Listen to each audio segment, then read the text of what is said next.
Hello and welcome to GS career academy. आज है 4 जून 2022 और 4 जून के करंट अफेयर से बनने वाले सभी इंपॉर्टेंट क्वेश्चन को, करंट अफेयर के सभी एक्स्ट्रा फैक्ट को इस वीडियो में डिस्कस करेंगे। इसके अलावा कुछ स्टैटिक जीके के इंपॉर्टेंट क्वेश्चन को भी रिवाइज किया जाएगा जो आपके आने वाली सभी परीक्षाओं में पूछे जा सकते हैं। आज की पीडीएफ फाइल को आप हमारे टेलीग्राम चैनल से डाउनलोड कर सकते हैं।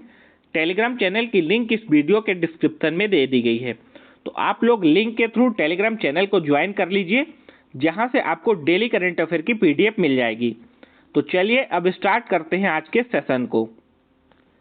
आज का पहला करंट अफेयर है, भारत और किस देश के बीच तीसरी पैसेंजर ट्रेन मिताली एक्सप्रेस को हरी झंडी दिखाई गई है। तो देखिए, अभी भारत और बांग्लादेश के बीच चलने वाली तीसरी पैसेंजर ट्रेन जिसका नाम है मिताली एक्सप्रेस, इसको शुरू किया गया है। तो इस क्वेश्चन के लिए सी ऑप्शन सही है। मिताली एक्सप्रेस ट्रेन को भारत के रेल मंत्री अश्विनी वैष्णव और बांग्लादेश के रेल मंत्री मोहम्मद नूरुल सुजान ने हरी झंडी दिखाकर शुरू किया है। ये जो मिताली एक्सप्रेस पैसेंजर ट्रेन है, ये भारत के पश्चिम बंगाल राज्य के न्यू जलपाईगुड़ी शहर से बांग्लादेश की राजधानी ढाका के बीच चलाई जाएगी। देखिए, अब बात कर लेते हैं बांग्लादेश के बारे में।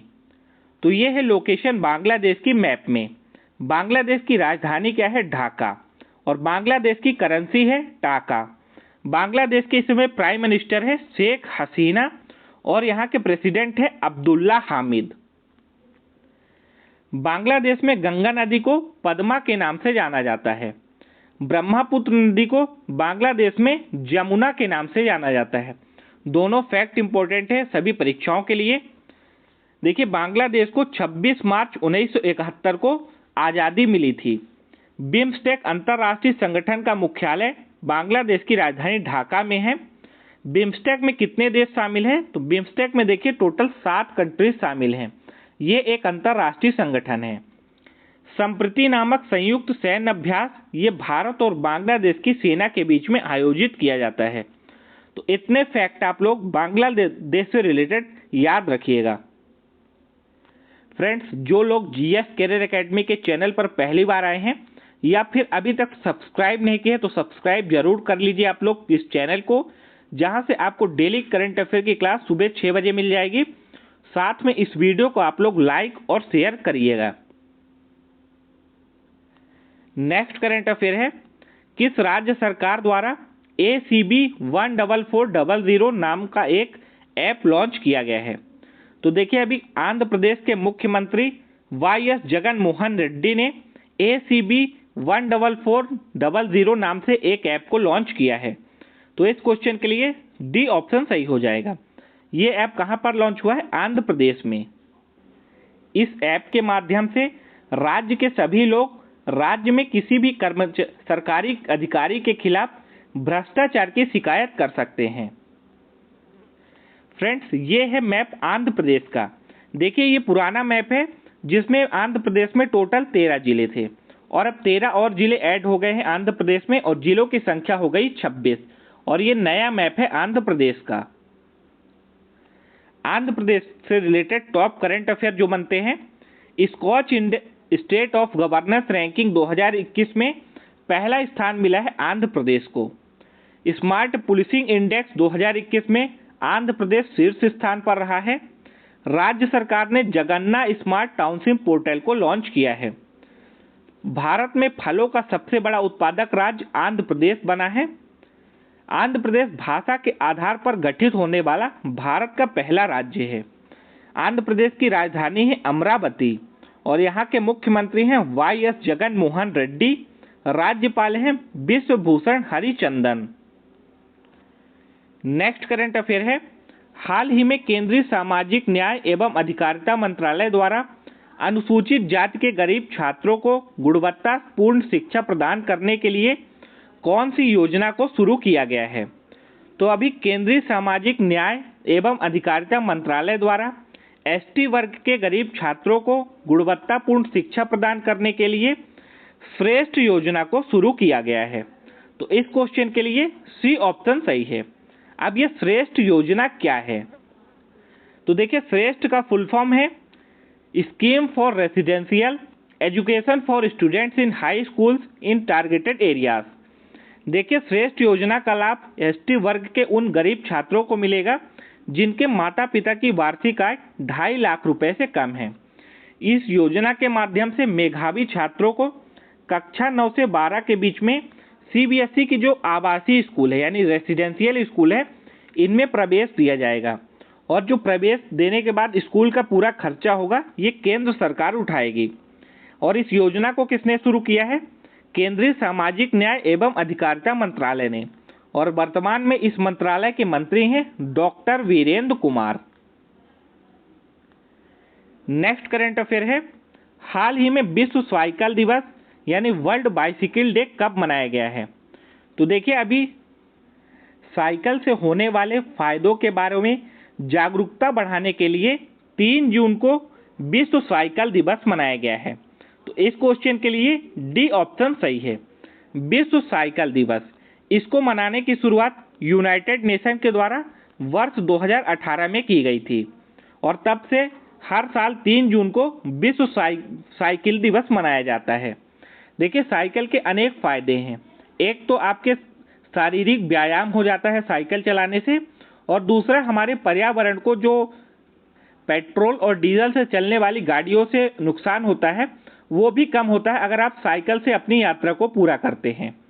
यहाँ पे देखिए, 31 मई का जिक्र है, तो 31 मई को राष्ट्रीय पत्रकारिता दिवस मनाया गया था। वहीं 1 जून को विश्व दुग्ध दिवस मनाया गया था और 2 जून को तेलंगाना राज्य का स्थापना दिवस भी मनाया गया था। नेक्स्ट करंट अफेयर है, हाल ही में केंद्र सरकार ने सशस्त्र सीमा बल यानी एसएसबी के महानिदेशक के रूप में किसे नियुक्त किया है? तो अभी एस.एल. थाउसेन को केंद्र सरकार के द्वारा एसएसबी का नया महानिदेशक के रूप में नियुक्त किया गया है। तो इस क्वेश्चन के लिए बी ऑप्शन सही है, एस.एल. थाउसेन। ये आप लोग इमेज में देख सकते हैं, ये है एस.एल. थाउसेन। ये 1992 के मध्य प्रदेश बैच के आईपीएस अधिकारी हैं जिनको अभी एसएसबी का नया महानिदेशक बनाया गया है। नेक्स्ट करंट अफेयर है, हाल ही में किस संस्था ने टोबैको पॉइजनिंग अवर प्लैनेट नामक एक रिपोर्ट जारी की है? तो देखिए, अभी 31 मई को वर्ल्ड नो टोबैको डे मनाया गया था और इसी दिन WHO के द्वारा टोबैको पॉइजनिंग अवर प्लैनेट नाम से एक रिपोर्ट को जारी किया गया है। तो इस क्वेश्चन के लिए सी ऑप्शन सही है। अब इस रिपोर्ट को WHO ने जारी किया है, तो WHO यानी वर्ल्ड हेल्थ ऑर्गेनाइजेशन, इसकी स्थापना कब हुई थी? 7 अप्रैल 1948 को WHO की स्थापना की गई थी। WHO का मुख्यालय कहाँ पर है? जेनेवा में। और वर्तमान में इसके अध्यक्ष कौन है? तो देखिए, दूसरी बार फिर से अध्यक्ष बन गए हैं WHO के टेड्रोस एडोनोम गिबेरियस। नेक्स्ट करंट अफेयर है, हाल ही में किस राज्य सरकार ने फिजिकल स्टाम्प पेपर को पूरी तरह से समाप्त करके ई स्टाम्प को शुरू किया है? तो अभी पंजाब गवर्नमेंट ने फिजिकल स्टाम्प को पूरी तरह से समाप्त कर दिया है राज्य में और ई स्टाम्प को शुरू किया है।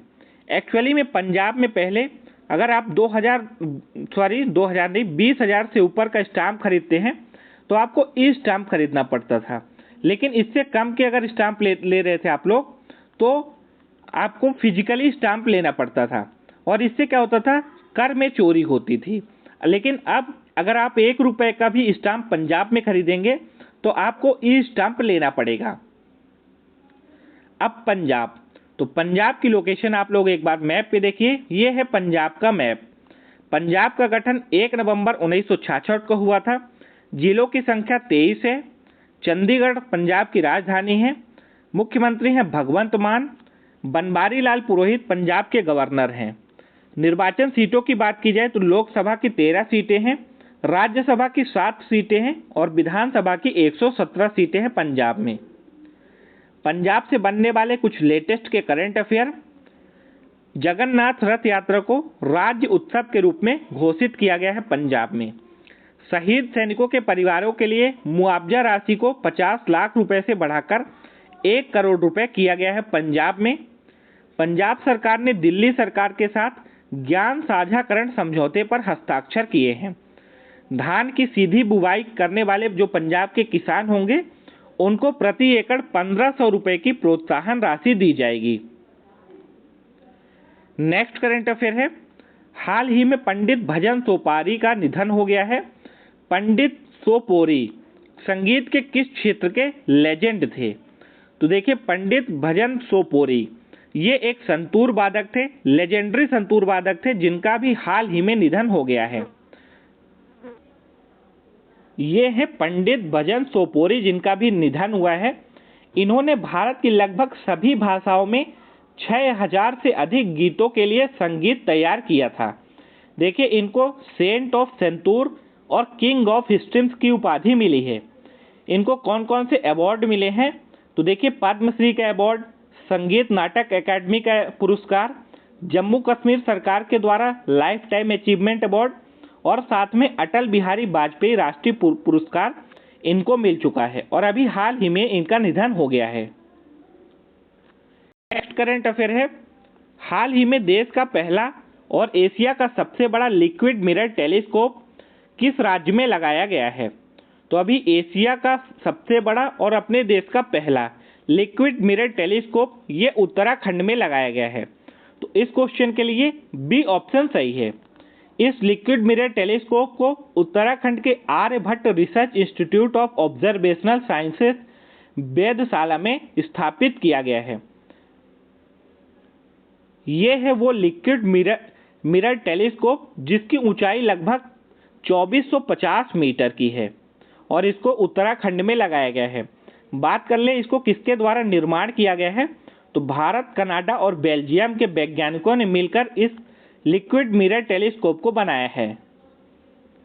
अब इस टेलीस्कोप को उत्तराखंड में लगाया गया है, तो एक बार आप लोग उत्तराखंड के बारे में कुछ जानकारियां ध्यान रखिएगा। यह है उत्तराखंड की मैप का लोकेशन। उत्तराखंड की 2 राजधानी है। देखिए, पहली राजधानी है देहरादून और दूसरी है गैरसैंण। मुख्यमंत्री हैं पुष्कर सिंह धामी और गवर्नर हैं गुरमीत सिंह। उत्तराखंड से रिलेटेड टॉप करंट अफेयर जो है बनते हैं। उत्तराखंड के मुख्यमंत्री ने 1064 भ्रष्टाचार विरोधी मोबाइल ऐप को लॉन्च किया है। उत्तराखंड सरकार ने हिम प्रहरी योजना को शुरू किया है। पहला वन चिकित्सा केंद्र देहरादून में खोला गया। भारत के पहले जैव विविधता उद्यान भारत वाटिका का उद्घाटन उत्तराखंड में हुआ है। जिम कॉर्बेट राष्ट्रीय उद्यान, नंदा देवी राष्ट्रीय उद्यान, गंगोत्री राष्ट्रीय उद्यान और राजाजी नेशनल पार्क ये सभी उत्तराखंड में हैं। उत्तराखंड को फूलों की घाटी यानी वैली ऑफ फ्लावर्स भी कहा जाता है। नेक्स्ट करंट अफेयर है, हाल ही में किसे टाइम्स बिजनेस अवार्ड 2022 से सम्मानित किया गया है? तो अभी रश्मि साहू को टाइम्स बिजनेस अवार्ड 2022 से सम्मानित किया गया है। ये है रश्मि साहू, जिनको यह अवार्ड प्रसिद्ध अभिनेता सोनू सूद के द्वारा दिया गया है। रश्मि साहू ये पूर्वी भारत की अग्रणी कंपनी रुचि फूड लाइन और साथ में ओडिशा के मसाला कंपनी की डायरेक्टर हैं और इनको ही अभी हाल ही में टाइम्स बिजनेस अवार्ड 2022 से सम्मानित किया गया है। तो फ्रेंड्स, ये थे आज के सभी important current affair. Current affair के बाद स्टैटिक जीके के कुछ क्वेश्चन को अब रिवाइज करेंगे। भारत में चंदन की लकड़ी के वन कहाँ पर पाए जाते हैं? तो देखिए, चंदन की लकड़ी के जो वन हैं ये नीलगिरी की पहाड़ियों में मिलते हैं और नीलगिरी की पहाड़ियाँ भारत के कर्नाटक राज्य में हैं। सन 1665 में पुरंदर की संधि किसके बीच हुई थी? शिवाजी और जय सिंह के बीच में पुरंदर की संधि हुई थी। बंगाल का बाघ किसे कहा जाता है? आशुतोष मुखर्जी को। देखिए, बंगाल टाइगर सौरभ गांगुली को भी कहा जाता है, तो आप दोनों नाम याद रखिएगा। जंतर मंतर का निर्माण किसने करवाया था? राजा जय सिंह ने। विश्व का एकमात्र हिंदू राष्ट्र कौन सा है? नेपाल। संविधान में अध्यादेश जारी करने का अधिकार किसे दिया गया है? राष्ट्रपति को। बेलूर मठ के संस्थापक कौन थे? स्वामी विवेकानंद। केंद्रीय औद्योगिक सुरक्षा बल एकेडमी कहाँ पर स्थित है? हैदराबाद में। मानव नेत्र के लिए स्पष्ट दर्शन की न्यूनतम दूरी कितनी है? 25 सेंटीमीटर। यानी अगर आप मान लीजिए यहाँ पर है तो कोई ऑब्जेक्ट यहाँ पर रखा है तो इसको क्लियर देखने के लिए कम से कम 25 सेंटीमीटर की दूरी होनी चाहिए। शालीमार बाग कहाँ पर स्थित है? जम्मू कश्मीर में। नर्मदा बचाओ अभियान किसके नेतृत्व में चलाया गया था? मेधा पाटेकर के नेतृत्व में नर्मदा बचाओ अभियान को शुरू किया गया था। अंकलेश्वर तेल क्षेत्र किस राज्य में है? गुजरात में। महाराष्ट्र के अलावा कौन सा राज्य मुंबई हाईकोर्ट के न्यायिक अधिकार क्षेत्र में आता है? तो देखिए, मुंबई हाईकोर्ट में महाराष्ट्र के साथ गोवा की भी हाईकोर्ट लगती है।